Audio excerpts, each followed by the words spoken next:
Thank you very much, Mr. Nanda, for the insightful observations of smart villages and thinking smart. I think both are very insightful comments, good messages that we can take forward. Ladies and gentlemen, we have now deliberated for 2 days, and it's time to make the recommendations. It's time to frame out what we are going to do, what is the course of action we are going to take in future, and who else could be better equipped than Dr. Madhav Chittare, who's the chief mentor of this conference. He's a laureate, winner of the Stockholm Water Prize, which is equivalent to the Nobel Prize, renowned environmentalist and habitat expert. May I request Dr. Madhav Chittare to please sum up the deliberations and guide us to formulate the recommendations for this conference. Ladies and gentlemen, let's give a big round of applause to Dr. Madhav Chittare for being a guide and constant inspiration to all of us. Thank you, sir.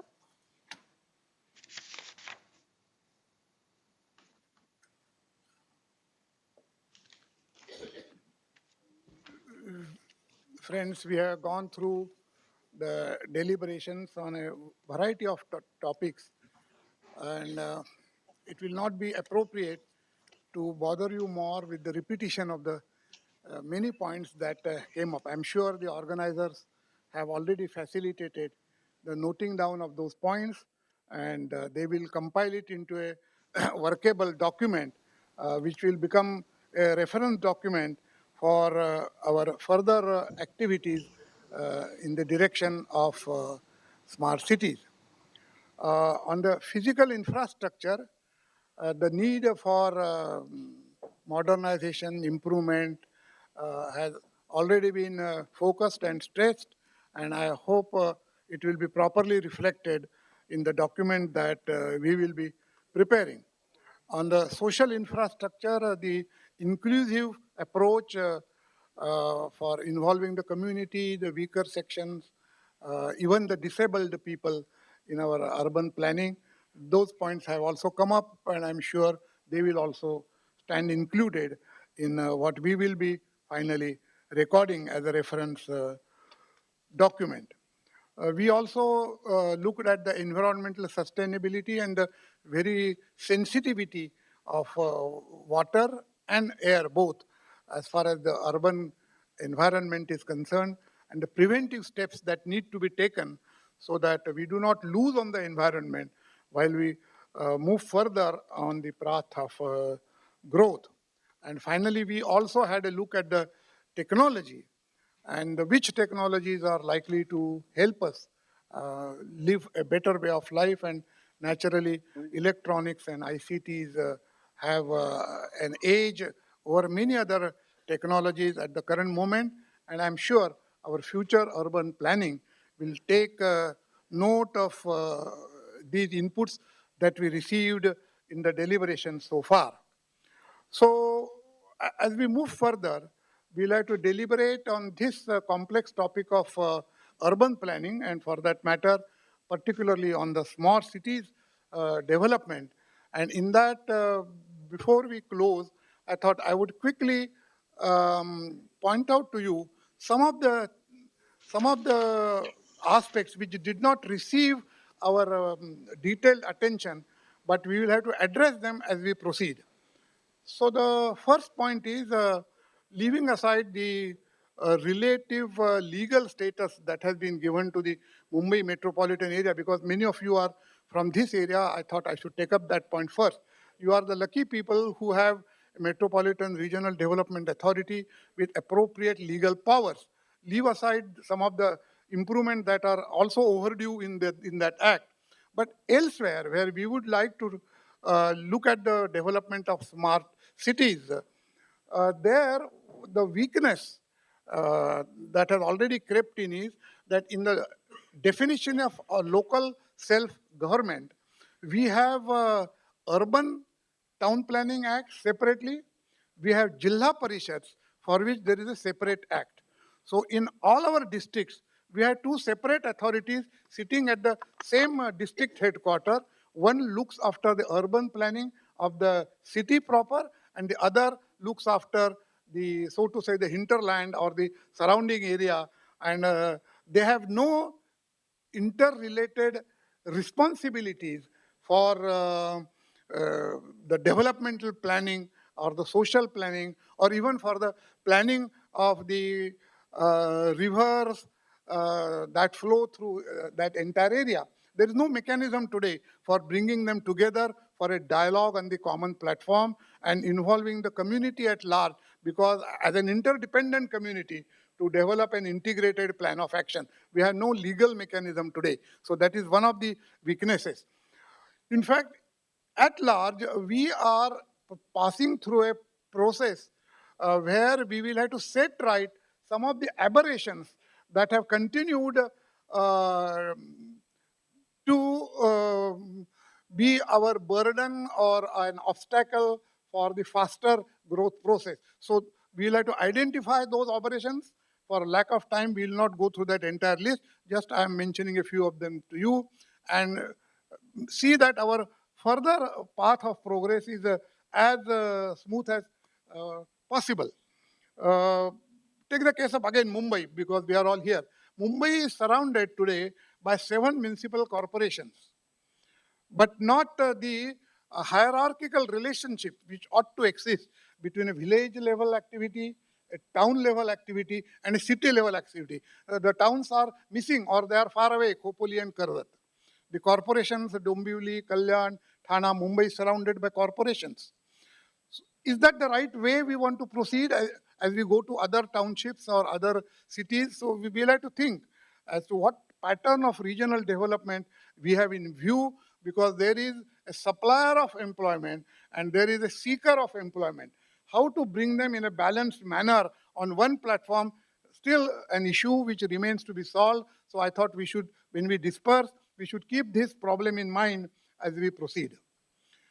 We have decided, and it's true, that we had a good urban culture historically, and we had to learn some lessons from them.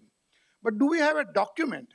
Has somebody written out as to what was our urban culture? What were the values that made that urban culture thrive successfully for centuries together? Unfortunately, there is no book on that. In the context of water, many of you must have read that book. If not, kindly read that book. Anupam Mishra, who is now the president of Gandhi Peace Foundation, now a few years back, 20 years back, he moved through the entire country looking at our water bodies and lakes, rivers. And then he wrote a beautiful book, originally in Hindi. He's a very literary artist also. So he wrote a book under the title Ab Bhi Khare Hai Talab, that in the Indian developmental context, lakes are still the foundation of growth. It's a beautiful book. It has been translated into Marathi, Bharatiya Talavanchi Parampara. And Akashvani somehow got so much fascinated with that book that they have been making releases of that book, reading out that book in number of programs. We need something similar book on the urban development side. We do not have a book like that. So one of the programs that Vijnan Bharati will have to handle is to put that information together and see what are the values that we preserve and what values need to be pursued. The next more difficult point will be that in the earlier urban setups, we did not have electronics, we did not have automation, we did not have electricity. So how to imbibe these new technologies in the old cultural values, that is going to be a challenge. And just to again give you one example in brief, we have been talking about load shedding, we have been talking about electricity and renewable energy. It's not going to be an easy march. It's going to be a long march, because much of our population do not understand, as they quickly understand the quality of water, there is something like quality of electricity, the frequency of electricity, the inductance in the electricity. If you switch over all to the CFL lamps, the induction capacity of the grid system just can't afford to bear that load. So there has to be a proper mix of the different types of energies that we can integrate in a grid system. That's a complex issue, but we have enough electrical engineers with us. So we'll have to have a dialogue with the professional bodies who understand this new language of technology. A common man is not able to easily, as we said, that he has a place in the dialogue, it's not a totally technological society, and therefore we'll need a via media in between, an interpreter in between. And our professional associations will have to play that role, whether in the context of water, whether in the context of electricity, whether in the context of general urban management. In our educational system, there are hardly any courses in Maharashtra on urban management. All these complex issues will have finally, from the governance point of view, from the planning point of view, from the development point of view, from the financing point of view, will have to be handled by the urban manager. But where is our urban manager? Have we, in our academic system, while making our next generation grow up to our future requirement, introduce the appropriate courses for urban management? We have a number of management styles, and they are good. They are doing good work, including catering management. But for urban management, there is a gap, there is a lack of space. And I hope now, particularly, we are sitting in a management institute. So we will need to have a look at our educational curricula, whether appropriately geared for the new type of urban setup that we need, whether there is appropriate literature available for a sort of a enlightenment drive in the society, so that they understand the implications of these new technologies. I hope, in addition to what we have already covered, we will have to address to these issues that have still not come up for our discussions. And the most difficult issue from the point of enlightenment of the people will be the financing issues. Indian society for the last 6 decades have been nurtured not to pay for the service they get. And we'll have to bring out a fundamental change in the Indian society's psychology. An upgraded city, a smart city, is going to be a costly city. Any better service has to be priced, and that price will have to be paid. It will not come from the heaven free. And we have not yet priced our services, whether it is water, whether it is electricity, whether it is land, whether it is education, whether it is health, in an appropriate manner. So pricing of these urban services and developing a system by which the society feels that price is bearable and is willing to pay that price, that dialogue has also been missed in our discussions. So we'll have to have an in-depth dialogue on what is going to be the cost of these services that we want in an upgraded fashion in our new urban scenario. I hope these tasks will be handled in an appropriate manner in the follow-up dialogues and discussions that Vijnan Bharati will be arranging in the next few months to come. And then we will be, so to say, in a much better position to have a non-governmental document ready for presentation to the government for their consideration. I would request you to join in those efforts also, as you joined here today, and take this message around the other potential cities which are likely to compete in this competition for getting into the smart city growth. Thank you for patient listening.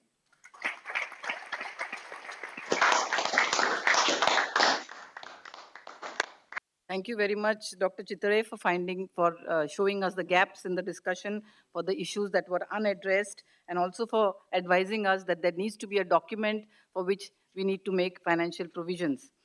Thank you very much, sir, for your very kind words. We would now like to move on. May I invite Padma Bhushan, Dr. V.K. Saraswat, member Niti Aayog, who is the former Director General, DRDO, which is the Defense Research Development Organization and scientific advisor to the Defense Minister. He was the key scientist in developing the Prithvi missile and its induction into the Indian Armed Forces. Dr. V.K. Saraswat, please. Thank you, sir. Very good evening. I wonder whether the time is ripe for any presentation, but all the same, I would like to first say my regards to Shri Madhav Rawat Chetle ji, Shri Arun Nanda ji, Dr. Uday Salunke, Shri Jai Kumar ji, Dr.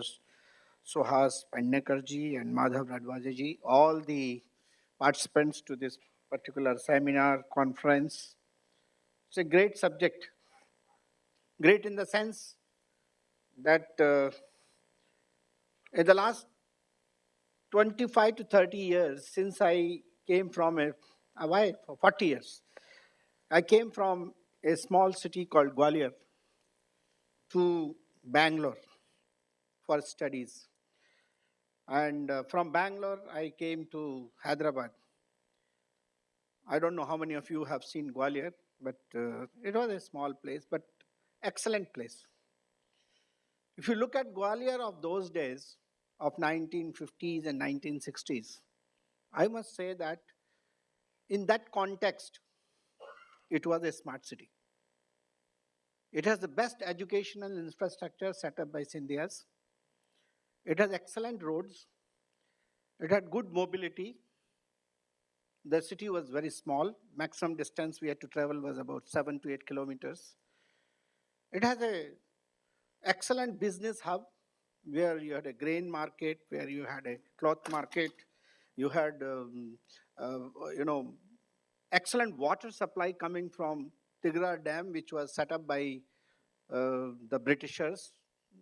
Mr. the famous engineer, I forget the name now, but so I would say the well-being of the people was also good because there was a medical college and there was a hospital attached to that with the in those days modern amenities, whatever they were there. When I go to Gwalior today, it has of course